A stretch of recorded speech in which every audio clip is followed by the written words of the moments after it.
And thank you for coming to the talk, even though I know after having lunch it's really hard to stay awake. And thank you for the previous two keynote speakers because they covered 80% of what I wanted to cover, so that makes my life much easier. So here today, I changed the title slightly. We are gonna talk about how to incorporate additional context, single cell expression data with global reference network in order to build cell type specific interactums. And to give a initial motivation, I don't think I really need to do that, but we love networks. We can do a lot of cool things with them. But one of the things that actually interests me a lot is that it has been shown that a majority of disease-causing alleles actually perturb protein-protein interactions in a very specific fashion. That is to say, they perturb this protein on these particular interfaces that attack this interaction, but leaves the rest of interactions intact. So basically doing differential analysis at the gene level and saying, oh, this gene has to be removed, cannot allow us to see which one of these interactions are being perturbed. So that's one of the things that I think previously we did not have any tool to study, but now by incorporating single cell data, as I'm going to show, we are going to have a distribution over each edge that allows us to say how variable that edge is across different contexts. So even if I look at the one cell type, that edge is not always active. It's going to have a dynamic property. It has a distribution of how active in different time points it is. And this is a unique opportunity that single cell allows us to do.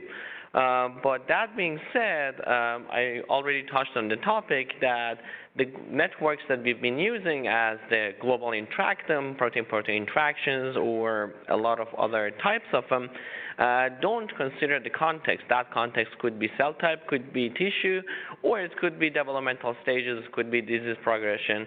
And then we ask the question, can we add this context by incorporating additional information? And the question is, well, we try. We have a lot of information. The easiest one that we've been using is expression. If we are lucky, protein expression. If we are not that lucky, gene expression should work. And we have done that, myself and a lot of others, at bulk level, that we've been building tissue-specific bulk networks. And we showed that it's much better in prioritizing tissue-specific disease genes. And then I know that a lot of you are familiar with this type of figure, but I'm going to make it anyway. There's going to be these smoothies that are looking delicious, minus the one that has a brain, which might not look as delicious. But anyway, the point being that when we have these bulk tissues, we can't tease out individual elements. We can't get, oh, this big giant one is monocyte versus the other one that is NK. We cannot tease out these cells. Even if we sort these cell types, which is possible through fact sorting or a lot of other techniques, we have a limited resolution that we're like saying, oh, we collect the data at this resolution, and this is the resolution we can only study. Whereas in single cell, we can reanalyze the data and go deeper and deeper in the resolution that we're interested in. So I already touched on the idea, then we're going to use single cell, and that's amazing and cool, but how we are going to do that, I'm going to here focus on brain, on the same data that actually we talked earlier from Lake paper, but we are only focusing on the transcriptomic part of it. And we are using a network that was recently published by Trey Ideker's lab that they combined 21 different networks into one composite network that has much better quality than individual ones. And then we are going to put them all into a mixture, and out comes cell type specific networks that we are going to show that they have some nice properties that we are interested in. But even though we love single cell, there are a lot of issues that everyone almost touched on it. I'm going to just reiterate the same thing. They're sparse, means lots of zeros. They're highly skewed in terms of distribution, which earlier you mentioned in terms of attack, that is mostly 0 and 1. Even in RNA-seq, there are a very limited range of numbers. Even you see like majority of values are 0, but even non-zeros are very limited in terms of the range that they are, and obviously the scale that is rapidly increasing in terms of number of cells. So I'm also going to touch on the topic that was discussed earlier, which is archetypal analysis, and I'm going to reiterate for people who haven't been here. So basically what these archetypes are is that I want to understand how my cells behave. So I'm looking for these role model cells, or meta cells technically, that I can explain the behavior of the rest of cells in terms of their relationship or association with these archetypes. I can say this is a very good example of a T cell, or well, let's call it brain. This is a good example of astrocyte. This is a good example of microglia, inhibitor neuron type A, B, whatever.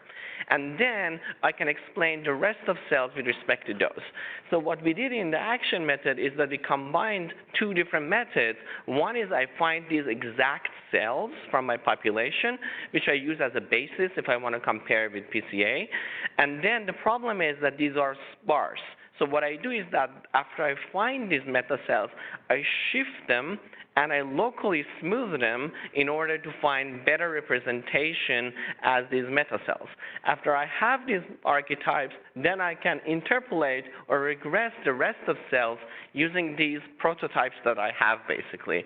And by doing this interpolation, it allows me to basically impute all the missing values by saying how related they are to these archetypes.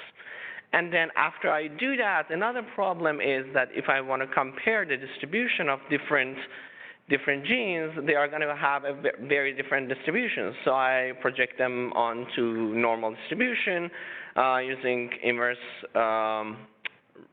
normal transformation, and then I compute the possibility of an interaction by saying that interaction happens if the weakest endpoint of the interaction is strong enough, and we have an analytical framework to actually measure that.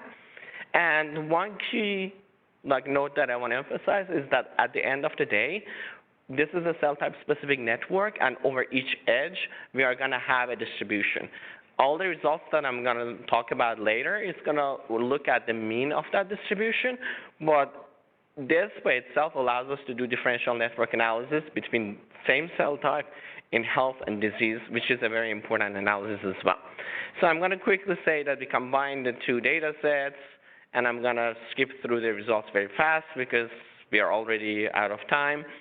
So we build these networks, and they are between 13 and 30% of edges of the original network. So these are basically the sub-networks out of the main network that are active. And what we see is that this network is highly modular. That is to say, if I look at the most significant edges and I keep adding them, they don't scatter across network. They start to cluster, and they build these modules, so they basically crystallize in a sense.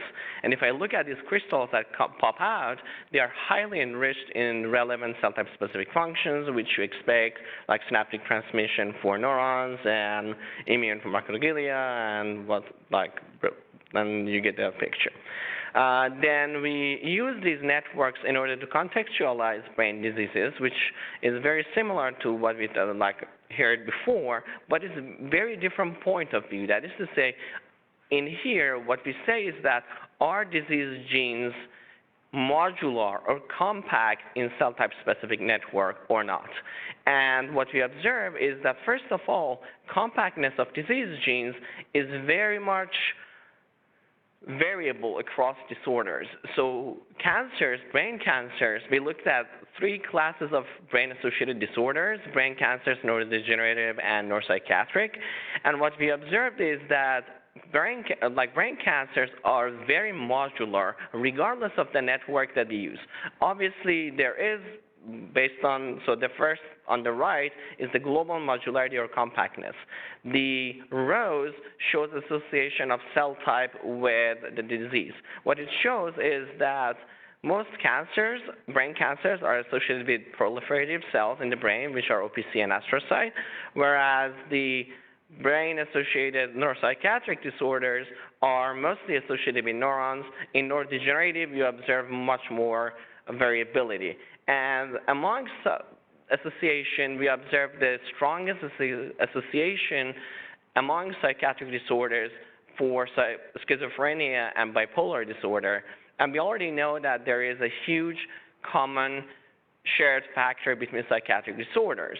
And we ask, can we use these cell type specific networks in order to prioritize genes that are shared between bipolar and schizophrenia based on their cell type specific component?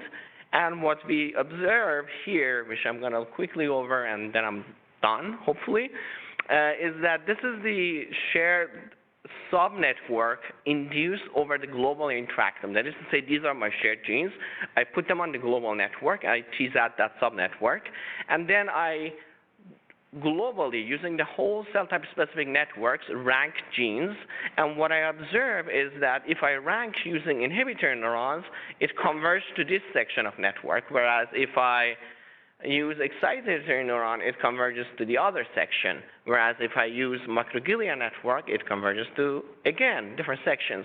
What it means is that this is a tool. If I have a set of genes that I'm interested in, it allows me to tease out its cell type component modularity and says, these are the subsets that are active, and these are the ones that perturb in a modular fashion in microglia. These are the ones that are active in inhibitory neuron or astrocyte or OPC. And that's one of the usages that we wanted to show as a use case that we can actually classify. And then for final slide, I wanted to show for 3 of the genes that pop out as top rank in this case that even for same gene, if we look at across different networks, we observe very diverse set of interactions. For some genes, like CAMK2A, which is a calcium-dependent kinase, it has very much specificity for excitatory neuron, and we observe interactions exclusively in that network. Whereas for genes like IGF-1, we observe interactions in inhibitory neuron and microglia, but different set of interactions, not the same interactions. Whereas a gene like NPAS3 is going to be almost in all cell types except microglia and excitatory neuron shows interactions. And I want to thank my wonderful advisor, Manuel Skelis, and my very helpful collaborator, Jose, which unfortunately is not here. And then the summary is there. Just to wrap it up, we combine single-cell expression profile with global interactome in order to construct cell-type specific networks. And I'm just going to go over the last line. That is to say, the code is available. It's implemented in C, so it's very fast for large-scale data sets. It has also MATLAB and R interfaces. Please use it. Let me know if you want to yell at me to make it better. Please do. And we wanted to put the paper on bioRxiv, but we wanted to get your feedback on it so we can incorporate any additional changes that is possible. Thank you. I guess I went 1 minute ahead. Thank you.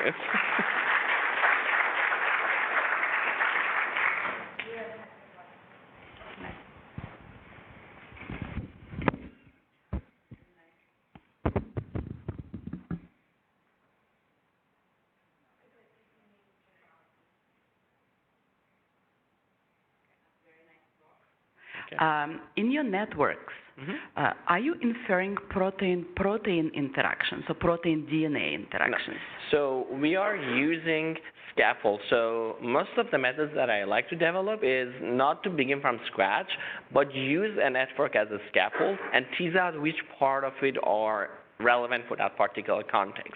Here, we are using a network called PCNet, which is parsimonious composite network. And what they did is that they combined 21 networks. Some of them were physical interactions, some of them were genetic interactions, some of them were basically functional associations. So in terms of what it means, I call it functional interactome. That is to say, these are genes that somehow functionally are associated with each other in a given context. It might be that this protein is measured in yeast, So I don't know really if it's related to this tissue or not. So I use the expression profile to say if it has any relevance in this particular context. Thank you. Of course. Thank you. Any other questions?